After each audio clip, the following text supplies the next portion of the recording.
যারা বেসরকারি চাকরি খুঁজছেন, বিশেষ করে এনজিওর চাকরি, আজকের এই ভিডিওটি তাদের জন্য খুবই গুরুত্বপূর্ণ।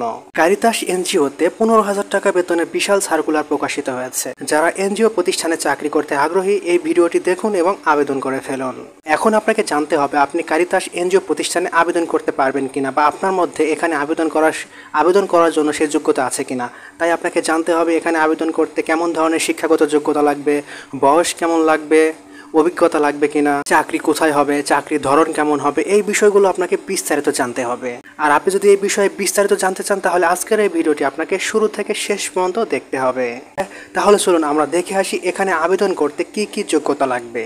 তার আগে একটি কথা, আপনি যদি আমার এই পেজে নতুন দর্শক হয়ে থাকেন তাহলে অনুরোধ করব বিভিন্ন ধরনের তথ্যমূলক ভিডিও পাওয়ার জন্য সবাই পেজটিকে ফলো দিয়ে রাখবেন, এবং ভিডিওটি দেখে যদি উপকারী মনে হয়, শিক্ষামূলক মনে হয় তাহলে অবশ্যই শেয়ার করে দেবেন। আপনার একটি শেয়ারে আরও 10 জন মানুষ এই তথ্যগুলো জানতে পারবে।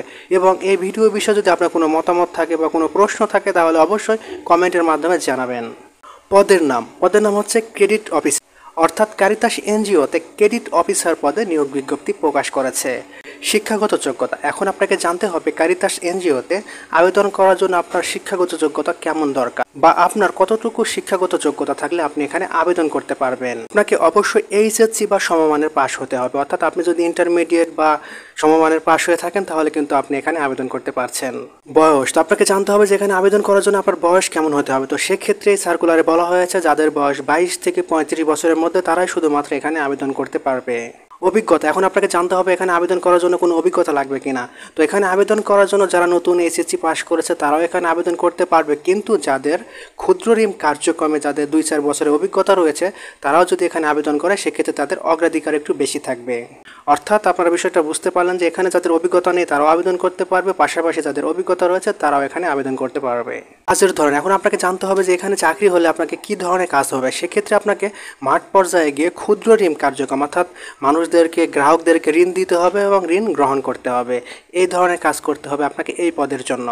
কর্মস্থল, তো এখন আপনাকে জানতে হবে যে এই এনজিওতে আপনার যদি চাকরি হয়ে থাকে তাহলে আপনার কর্মস্থল কোথায় হবে। তো এই সার্কুলারে তারা স্পষ্টভাবে বলে দিয়েছে যাদের এখানে চাকরি হবে তাদের কর্মস্থল হবে দিনাজপুর জেলায়, অর্থাৎ দিনাজপুর অঞ্চলে। বেতন, তো এখন আপনাকে জানতে হবে যে এই চাকরিতে বেতন কেমন হবে। তো সেক্ষেত্রে তাদের সার্কুলারে তারা স্পষ্টভাবে বলে দিয়েছে এই চাকরিতে যেহেতু নতুনদের জন্য শিক্ষানবিশকাল, তো সেক্ষেত্রে প্রথম 6 মাস 15,000 টাকা বেতন দেওয়া হবে, এবং পরবর্তীতে যাদের কর্মদক্ষতার ভিত্তিতে যারা ভালো ফলাফল করবে সেক্ষেত্রে 6 মাস পরে তাদের বেতন বৃদ্ধি করা হবে। তবে প্রথম অবস্থায় আপনাকে এখানে 15,000 টাকা বেতন দেওয়া হবে। আবেদনের শুরু, এখন আপনাকে জানতে হবে যে এই সার্কুলারে আবেদন অলরেডি 30 এপ্রিল থেকে শুরু হয়ে গেছে। আবেদনের শেষ তারিখ, এক্ষেত্রে আপনাকে জানতে হবে যে এখানে আবেদন করার শেষ তারিখ কবে। তো তাদের সার্কুলারে বলা রয়েছে যে 15ই মে পর্যন্ত এখানে আবেদন করা যাবে। তো সেক্ষেত্রে আর মাত্র হাতে আছে 13 দিন, অর্থাৎ 13 দিনের ভিতরে আপনি যদি এখানে আবেদন করতে চান তাহলে আপনি 13 দিন সময় হাতে পাচ্ছেন। 15 মের আগে এখানে আবেদন করে ফেলুন।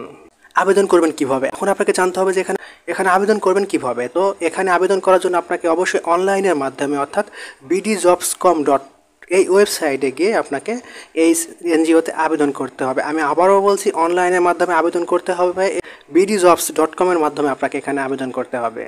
আবেদনের ফি, এখন আপনাকে জানতে হবে যে এখানে আবেদন করতে কোনো টাকা পয়সা লাগবে কিনা। না, এখানে আবেদন করতে কোনো ধরনের টাকা পয়সা লাগবে না। আপনারা এখানে ওয়েবসাইটের মাধ্যমে ফ্রিতেই আবেদন করতে পারবেন। সেক্ষেত্রে চাইলে আপনি নিজেও আবেদন করতে পারবেন বা অন্য কারোর মাধ্যমে আবেদন করে নিতে পারবেন। আশা করি বিষয়গুলো সবাই বুঝতে পেরেছেন। আমি আপনাদের সাথে খুব সহজ এবং সরল ভাষায় বিষয়গুলোকে বোঝানোর চেষ্টা করেছি যে কারিতাস এই এনজিও প্রতিষ্ঠানে আবেদন করতে কী কী ধরনের যোগ্যতা লাগবে বা কারা কারা এখানে আবেদন করতে পারবে।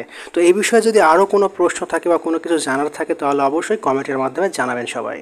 ভিডিওটি ভালো লেগে থাকলে অবশ্যই শেয়ার করে দিবেন যাতে আপনার একটি শেয়ারের মাধ্যমে আরও 10 জন এই বিষয়গুলো সম্পর্কে জানতে পারে।